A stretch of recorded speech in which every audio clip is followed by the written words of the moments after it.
अल्हम्दुलिल्लाहि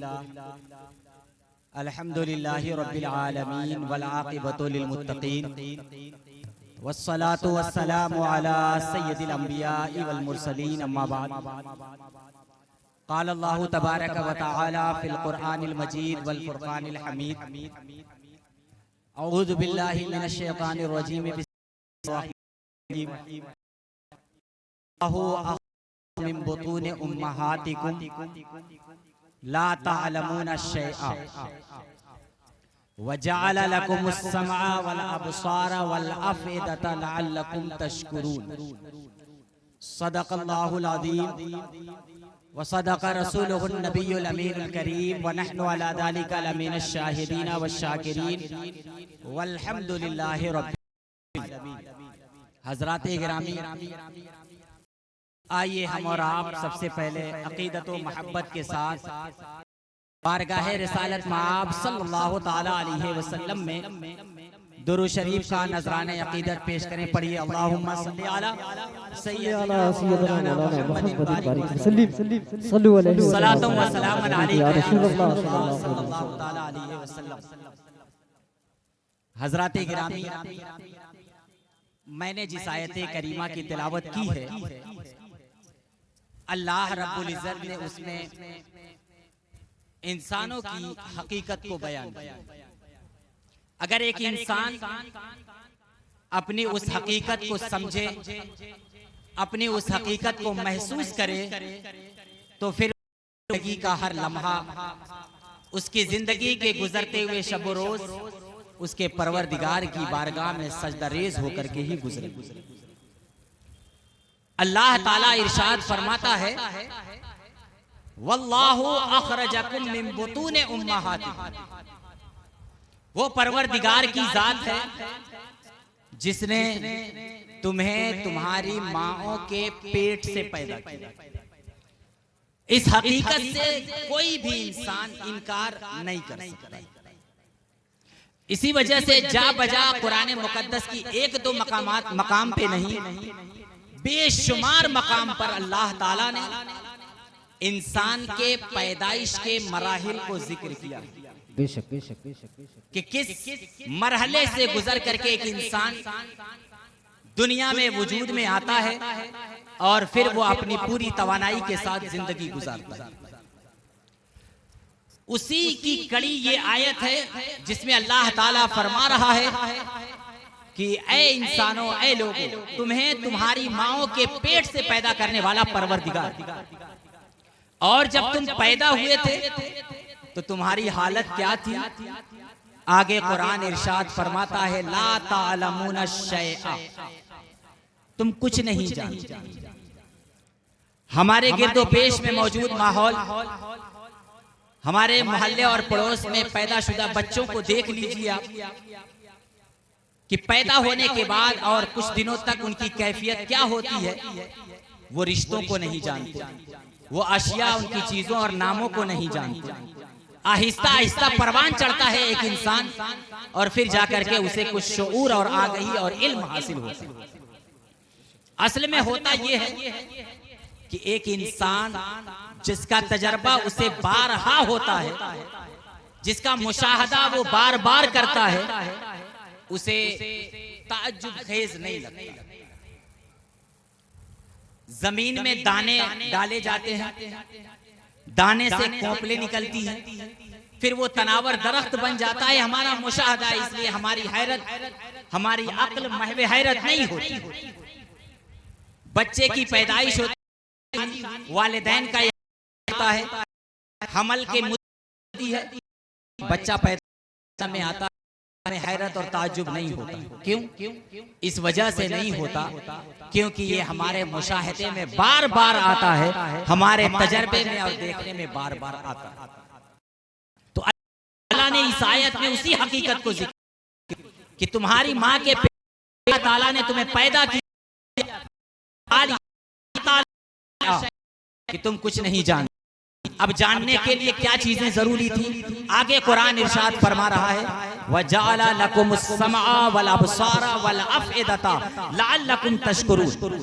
अल्लाह ताला ने तीन चीजें बनाई।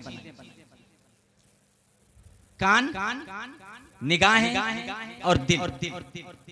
इन तीन चीजों को पैदा फरमाया और आगे कुरान इरशाद फरमा रहा है लअल्लकुम तशकुरून, ताकि तुम अपने परवरदिगार का शुक्र।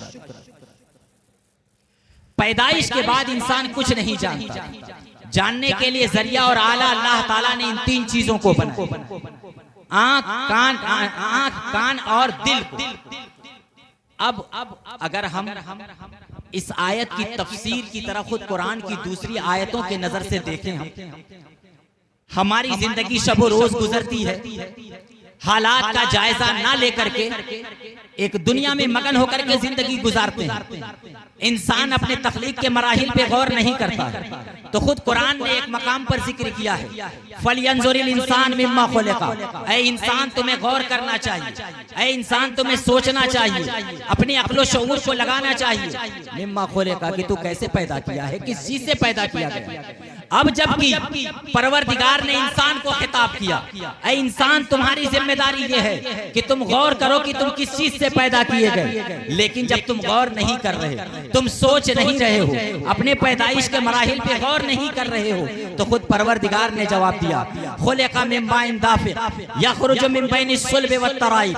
ये इंसान जो ये लहलाता हुआ जबरदस्त मजमा नजर आ रहा है, इंसान की तख्लीक के बारे में परवरदिगार इरशाद फरमा रहा है खुलिका मिन माइन दाफिक, एक उछलते और कूदते हुए पानी से पैदा किया गया। वो पानी आता कहां से है?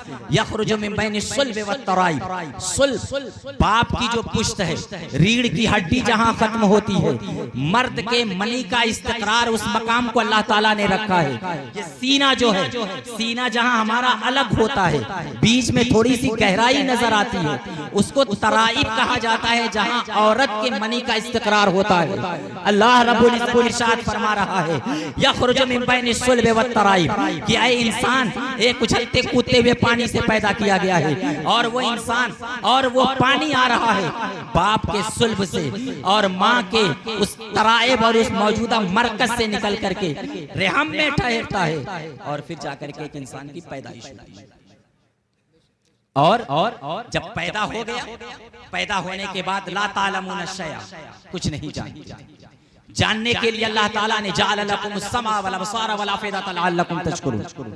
इसकी तफसीर फरमाते हुए हजरत अब्दुल्लाह इब्ने अब्बास रदियल्लाहु ताला अन्हु सय्यदुल मुफस्सिरीन कुरान की आयत की तफसीर का एक बहुत बड़ा माखज और मरकज है हमारे लिए तफसीर इब्ने अब्बास। सय्यदुल मुफस्सिरीन अब्दुल्लाह इब्ने अब्बास इस आयत की वजाहत और तफसीर फरमा रहे। अल्लाह ताला ने कान को क्यों पैदा किया?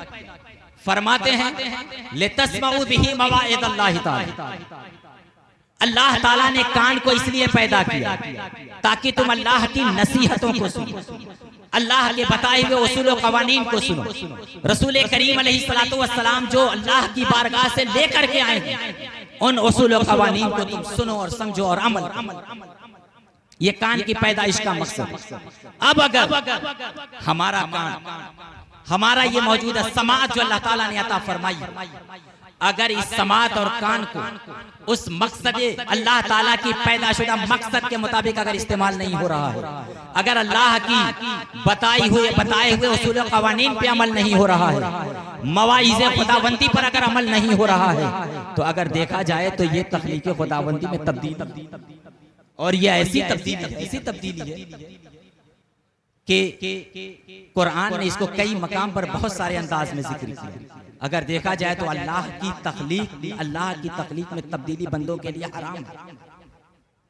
और अब्दुल्लाह इब्ने अब्बास आगे इरशाद फरमा रहे हैं कि अल्लाह ताला ने निगाहें क्यों अता फरमाई, लितुबसिरू बिही मा अनाम अल्लाह ताला, कि अल्लाह ताला ने जो नेमतें अता की हैं, जो तुम्हें अल्लाह ताला ने नेमत अता की है, वो नेमत क्या है? मिन इखराजिकुम मिन बुतून उम्महातिकुम, कि अल्लाह ताला की सबसे बड़ी नेमत ये है कि अल्लाह ताला ने तुम्हें तुम्हारी माओं के पेट से निकाल करके एक ताकतवर इंसान बनाया है। इला अंसुरतुम रिजाला, यहाँ तक कि एक कमजोर इंसान और एक बचपने की और तुफूलियत की जिंदगी गुजारने के बाद एक इंसान जवानी की जिंदगी, मर्दाना जिंदगी और एक शानदार जवानी की मजबूत जिंदगी गुजार। ये हमारे मकसद का, अल्लाह ताला ने इन चीजों को देखने के लिए हमारी आंखों को पैदा किया। अब अगर हम गौर करें, हमारे जो नौजवान हैं, जो हमारा मुआशरा है, हमारा कान किन चीजों को सुन रहा है, हमारी निगाहें क्या देख रही हैं, अगर हम मुशाहदा करें तो इस बात का बड़ा अफसोस होता है कि गली का कोई कोना शायद खाली मिल जाए कि हमारे नौजवानों के कान में वो ईयरफोन या ब्लूटूथ नजर ना आए।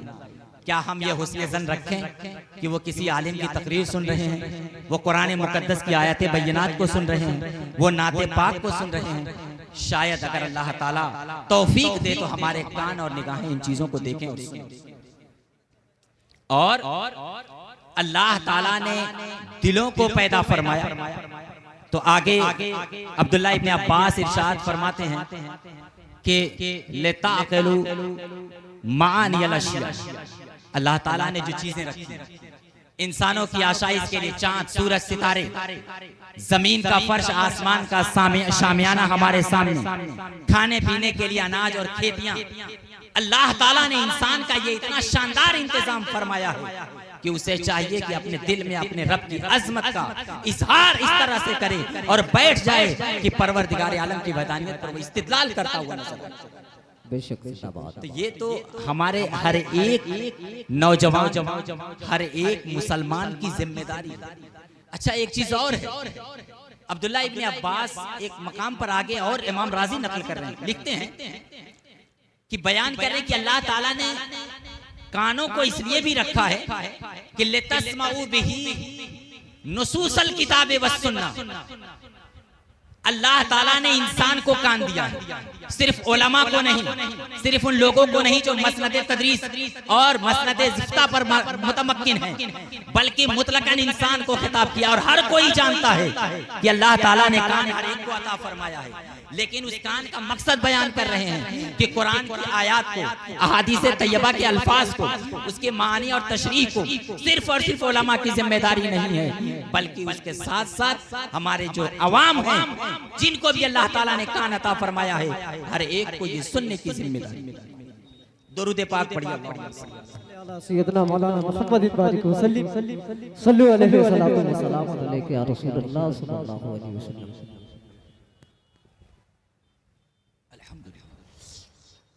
तो अल्लाह ताला ने हमें ये इन तीन चीजों को अता फरमाया है। ये वो नेमत है अल्लाह ताला की कि जिसका हम शुक्र पूरी जिंदगी अदा करें तो शायद नहीं अदा कर सकते। अच्छा, अब चूंकि हम उन चीजों पे गौर नहीं करें, अल्लाह ताला ने जो हमें नेमतें अता की हैं उससे हम शुक्रगुजार नहीं होते।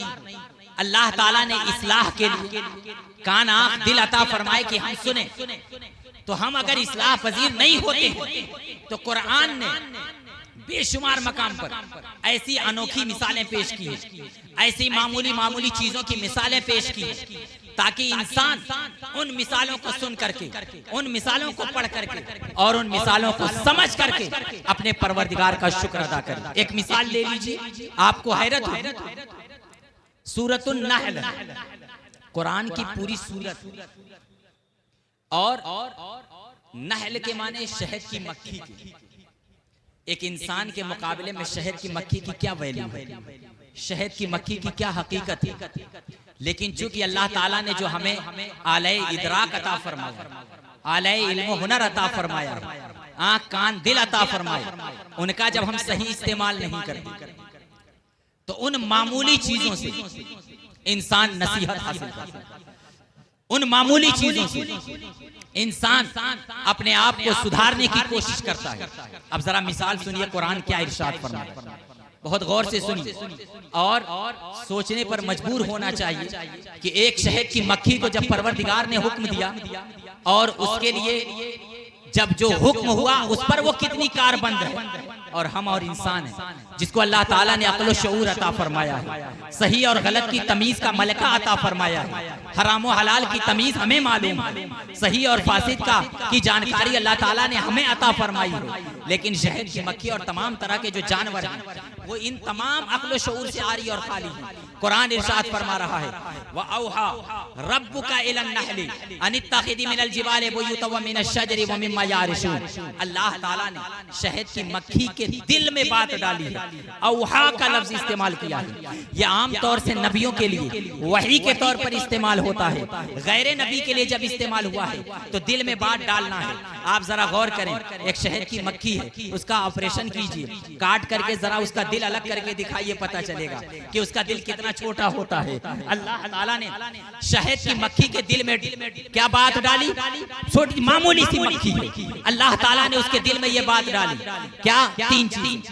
अनित्तखिदी मिनल जिबाले बुयूतन व मिनश शजरि व मिम्मा यारिशून, कि शहद की मक्खी तुम्हें घोंसला बनाना है, तुम्हें अपना छत्ता बनाना है, तो 3 मकाम पर, घरों पर, दरख्तों पर और पहाड़ों पर। आप मुशाहदा कर लीजिए, देख लीजिए कि शहद की मक्खी अपना छत्ता बनाती है, शहद की मक्खी अपना घोंसला और घर बनाती है, तो या तो किसी मकान की छत के नीचे नजर आएगा, दरख्त पर नजर आएगा, या पहाड़ों पर नजर आएगा। अल्लाह ताला ने सिर्फ उसके दिल में ये बात डाली थी कि तुम्हें अपने छत्ते को बनाना है, तो तुम्हें 3 मकाम दिया जा रहा है कि घर होना चाहिए जिसकी छतों पर बनाना है, दरख्त होना चाहिए, और फिर तीसरी चीज है पहाड़। अल्लाह ताला की इतनी फरमाबरदार है वो मक्खी, अल्लाह ताला की इतनी फरमाबरदार है कि आप जहां भी देखेंगे इन 3 मकाम के अलावा उसका छत्ता नजर नहीं आएगा।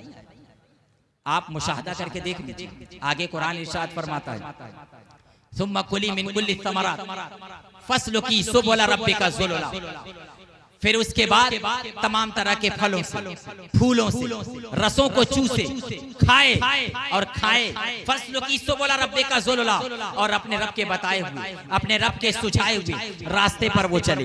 अब जरा गौर कीजिए, अल्लाह ताला ने शहद की मक्खी को 3 हुक्म दिया है।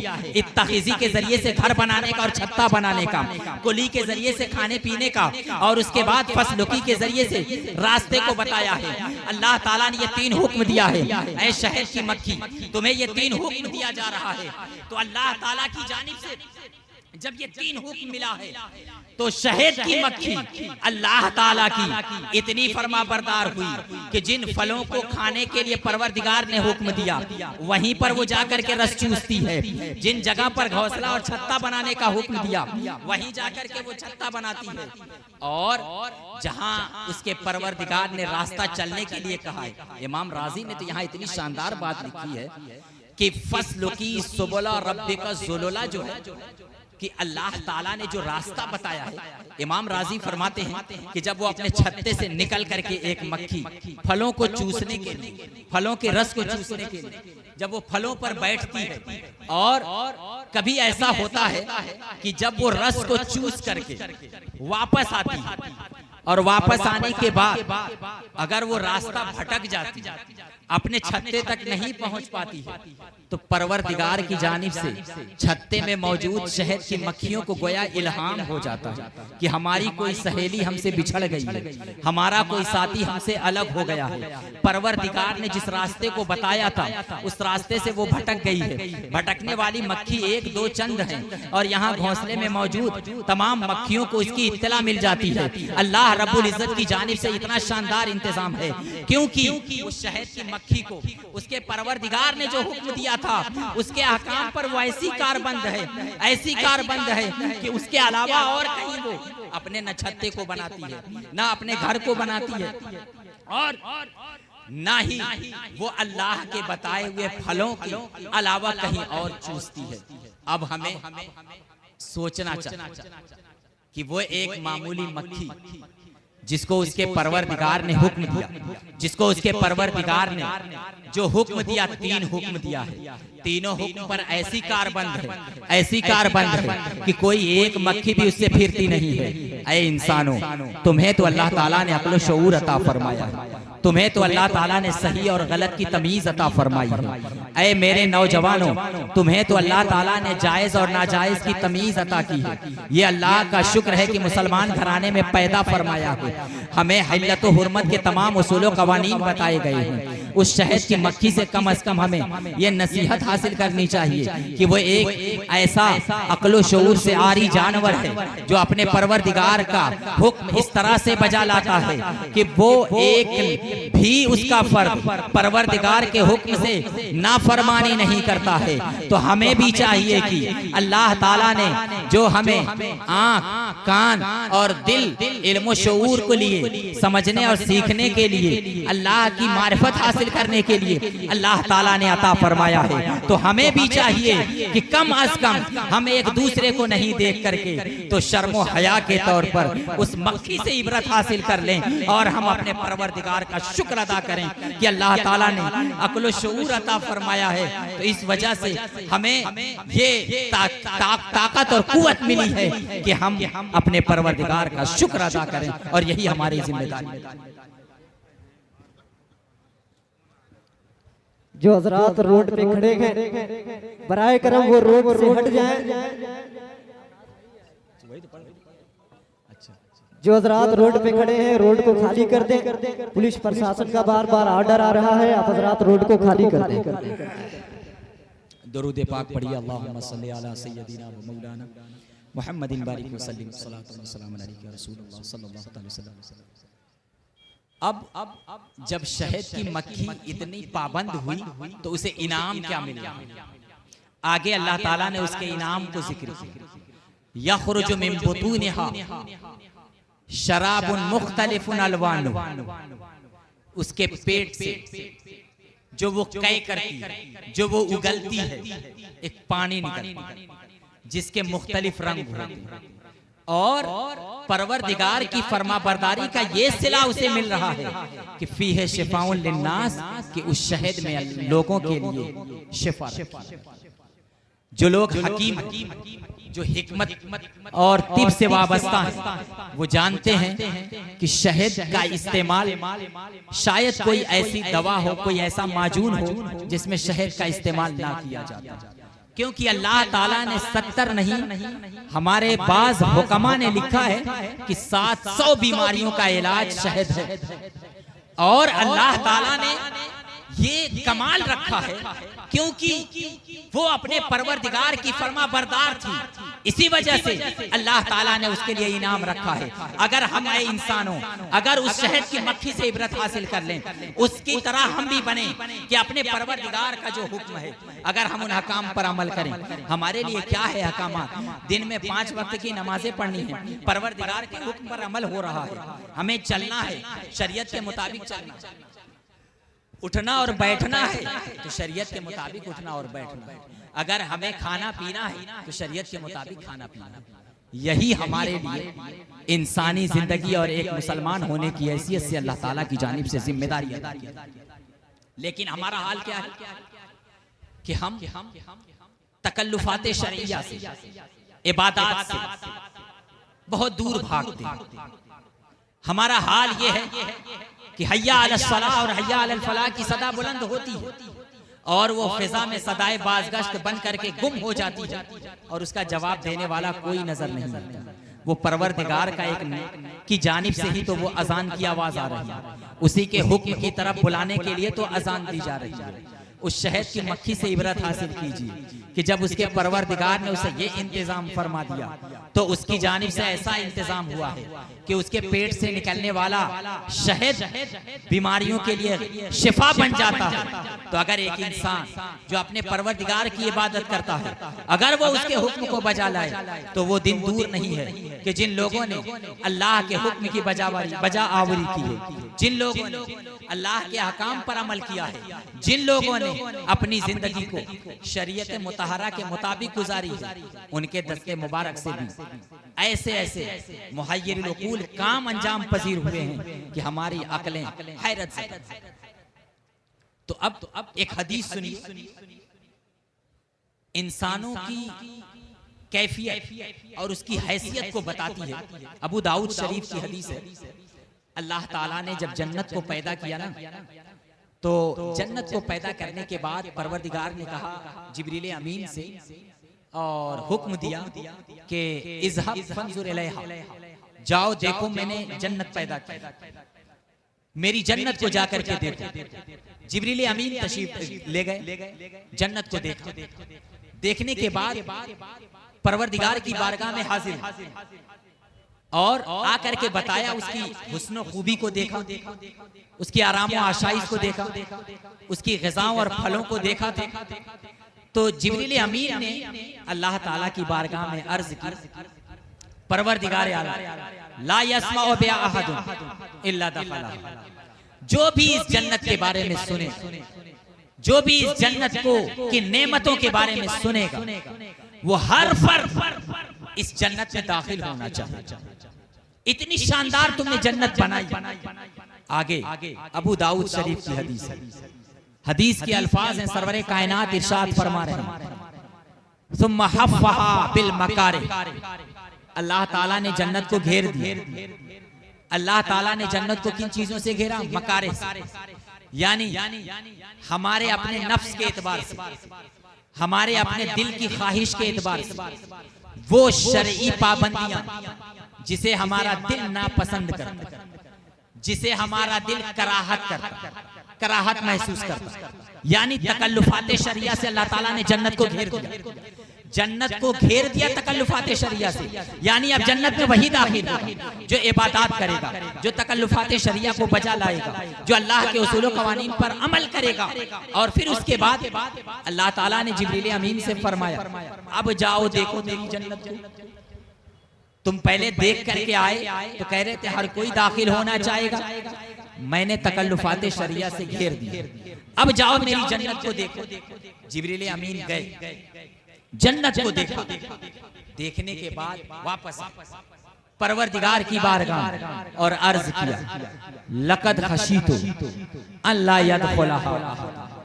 परवरदिगार, इंसान की फितरत देखिए, अल्लाह ताला ने जन्नत इंसानों की पैदाइश से हजारों साल पहले पैदा फरमाई है। अभी इंसान के वजूद का तसव्वुर भी नहीं था, लेकिन उसकी फितरत और तबीयत पे गुफ्तगू वहां हो रही है कि अल्लाह ताला ने जब तकल्लुफात शरिया से जन्नत को घेर दिया, जिब्रील अमीन गए और देखने के बाद कहा, इंसान की फितरत और तबीयत पर गुफ्तगू हो रही है, ऐ परवरदिगार, मुझे तो डर है कि अब कोई भी इंसान जन्नत में दाखिल हो ही नहीं पाएगा।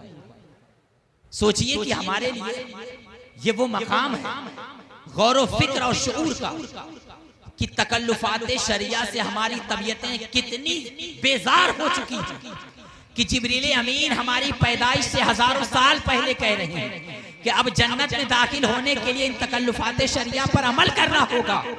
तो कह रहे हैं लक़द खशीतु अल्ला यदखुलहा अहदुन, कि मुझे डर है कि अब शायद इस जन्नत में कोई दाखिल ही नहीं होगा।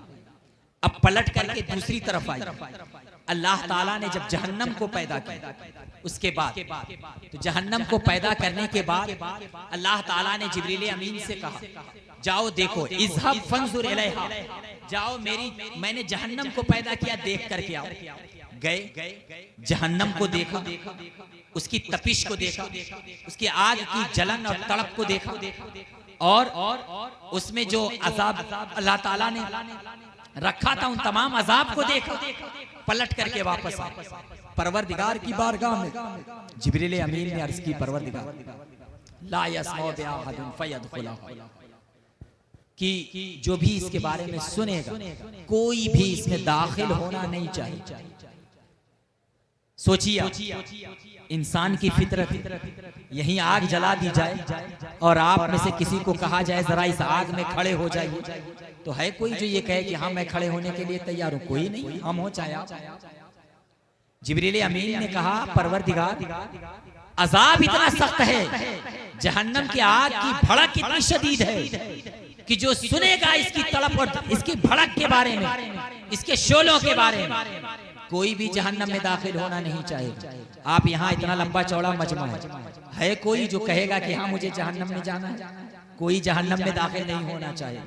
जिब्रील अमीन कह रहे हैं कोई भी सुनेगा तो वो जहन्नम में नहीं जाना चाहिए। लेकिन अब आगे आपकी फितरत देखिए, हदीस के अल्फाज हैं, सुम्मा हफ़्फ़हा बिश्शहवात, अल्लाह ताला ने जहन्नम को शहवतों से घेर दिया, उसके इर्द गिर्द शहवतों को रख दिया।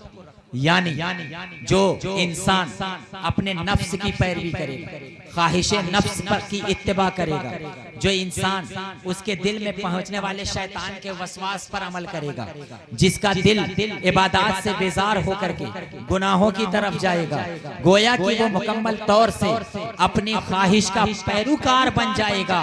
तो अल्लाह ताला ने जब जहन्नम को शहवतों से घेर दिया तो जिब्रील अमीन से कहा, अब जाओ देखो मेरी जहन्नम को। जिब्रील अमीन गए, जाने के बाद जब जहन्नम को देखा, जहन्नम के इर्द गिर्द शहवतें हैं, इंसान की तबीयत पर गुफ्तगू हो रही है। जिब्रील अमीन फरमा रहे हैं, परवरदिगार वापस आया और कहा, लक़द खशीतु अल्ला यबका अहदुन इल्ला दखलहा, रूए जमीन पर कोई ऐसा नहीं बचेगा मगर ये कि वो सब के सब जहन्नम में चले जाएंगे। यानी इंसान की फितरत और तबीयत ऐसी हो जाएगी और ऐसी हो जाएगी कि वो शहवात का हुकर होगा, शहवतों के पीछे भागेगा, ख्वाहिश नफ्स की तकमील के लिए वो हर नाजायज से नाजायज अमल कर बैठेगा।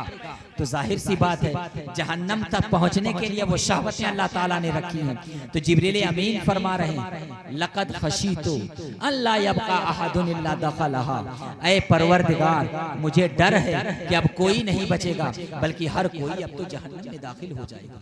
तो ऐ मेरे दोस्तों, नौजवान और बुजुर्गों, आप जरा इस हदीस पर गौर कीजिए और अपने पैदाइश के उस हिस्से को गौर कीजिए जो मैंने मौजूए सुखन बनाया था। अल्लाह ताला ने माँ के पेट से तुम्हें पैदा किया है, तुम कुछ नहीं जानते थे, तुम्हारे लिए आँख कान और दिल बनाया ताकि तुम परवरदिगार का शुक्र अदा करो और इनके जरिए से कायनात में फैली हुई अल्लाह की निशानियों और अलामतों पे गौर करो। अल्लाह ने जो तुम्हारे लिए नेमतें रखी हैं उन नेमतों में गौर करो और गौर करने के बाद रुजू इल्लाह की तरफ, अल्लाह ताला की तरफ रुजू लाओ, अल्लाह की तरफ पलटो और परवरदिगार की बारगाह में हाजिर हो जाओ। अभी वक्त हमारे लिए, अभी इससे बुरा वक्त आने वाला नहीं है मेरे प्यारे। अभी आप मीडिया और उसके अखबारात की जीनत बने हुए हेडिंग अगर हमें अब भी हमारे आमाल की सुधार का सबब नहीं बनेंगे ना, तो फिर अब बनी इसराइलियों वाला वो हाल होगा कि पहाड़ को हमारे ऊपर पर लाके लाद दिया जाए और ये कहा जाए कि परवरदिगार की बारगाह में सजदा करो, नहीं तो इन पहाड़ों को तुम्हारे ऊपर डाल दिया जाएगा। ये तो परवरदिगार आलम की जानिब से उम्मते मोहम्मदिया पर शफकत है कि हमारे गुनाहों के बावजूद, हमारे नाफरमानी खुदाबंदी के बावजूद ऐसा कोई अजाब नहीं आता है। नबी करीम अलैहिस्सलातु वस्सलाम की एक हदीस मिशकात में जिक्र की गई है कि हजरत आयशा सिद्दीका ने पूछा, या रसूल अल्लाह, क्या उहुद से ज्यादा सख्त दिन आप पर आया है कि जिसमें आपके रबाइया दांत, दंदाने मुबारक टूट गए थे, शहीद हो गए थे? हजरत आयशा को लगा कि उससे ज्यादा सख्त दिन नबी करीम अलैहिस्सलाम पर नहीं आया होगा। तो उन्होंने कहा कि आया, एक काफिर को मैं ईमान की दावत दे रहा था, कबीले बनी सकीफ ताइफ का रहने वाला एक वफ्द आया था तवाफ के लिए खाने काबा का। उसमें एक नाम था, उसका नाम था कि इब्ने अब्दे यालीन इब्ने कुलाल। मैंने जब उसको इस्लाम की दावत दी, ईमान की तरफ बुलाया, तो उसकी जानिब से मुझे ऐसा जवाब मिला जिसकी मुझे तवक्को नहीं थी। और नबी अलैहिस्सलाम इरशाद फरमा रहे हैं, मैं चल रहा था, रास्ते पर चल रहा था, मेरे ऊपर गोया बेहोशी का आलम था, मुझे कुछ पता नहीं चल रहा था। अचानक मैंने देखा कि बादल एक आसमान पर मेरा साया किए हुए और उस बीच में जिब्रील अमीन वो अर्ज कर रहे हैं, या रसूल अल्लाह, अल्लाह ताला की जानिब से ये फरिश्ता आपका, मलकुल जबाल, पहाड़ों का ये फरिश्ता जो आपकी बारगाह में हाजिर होने का इरादा रखता है और अल्लाह रब्बुल इज्जत की जानिब से इसे हुक्म हुआ है कि तुम महबूब की बारगाह में चले जाओ। और या रसूल अल्लाह, अगर आप हुक्म दें तो ये जो दो पहाड़ हैं जिनको हदीस में अख्शबैन और उसकी तफसीर तशरीह में जबले अबू कुबैस और जबले अहमर को जिक्र किया गया कि ये दो पहाड़ हैं, अगर आप हुक्म करें तो आपकी जो ये कौम है जिन्होंने आपको तकलीफ पहुंचाई है, ये पहाड़ का फरिश्ता है, ये पहाड़ों को उठा करके इनके ऊपर डाल। रसूल करीम अलैहिस्सलातु वस्सलाम ने इरशाद फरमाया कि नहीं, बल्कि मैं ये चाहता हूँ कि इनके सुलभों से, इनके पुश्तों से ऐसे लोग पैदा हों जो अल्लाह की इबादत करें और अल्लाह के साथ किसी को शरीक न करें।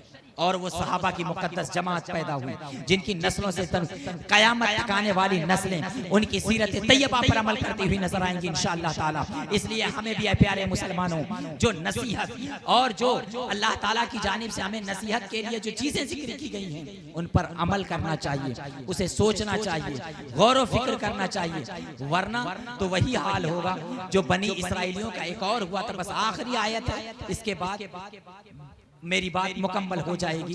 और बड़े साफ लफ्ज में यहाँ जिम्मेदार स्टेज है, हर फर्द यहाँ पर अपनी जगह एक इल्म का हुए बैठा है।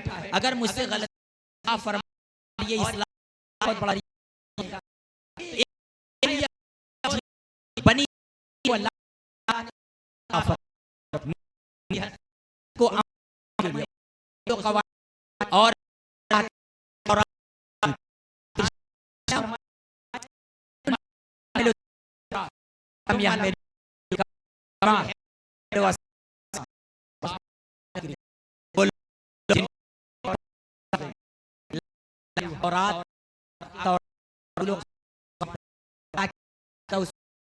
उन लोगों ने जब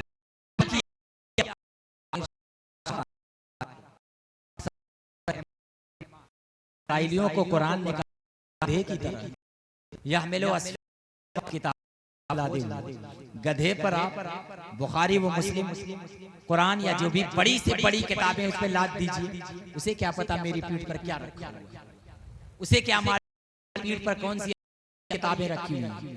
आप गौर करें, अल्लाह ने इस्राएल वहां हजरत मूसा की कौम के लिए जिक्र किया गया कि तौरेत पर उन्होंने किया तो उनको गधे की तरह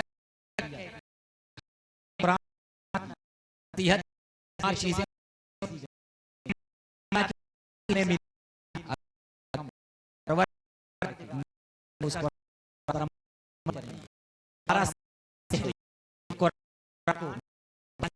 बना लिया। मस्जिद में कसम खा के कहता हूँ, उनके ये मकसद कुरान खाने की, अगर काल हुआ भाई तलबा मोहल्लों को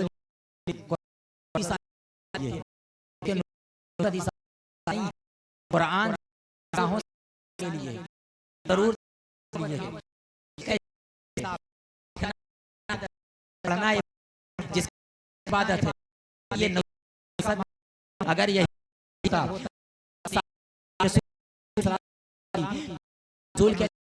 जाती अल्लाह से उससे तक बार आया है, ही अल्लाह ताला मर्तबा हज़रत 40 दिन पर रखने किया, उन्होंने क़याम फरमाया,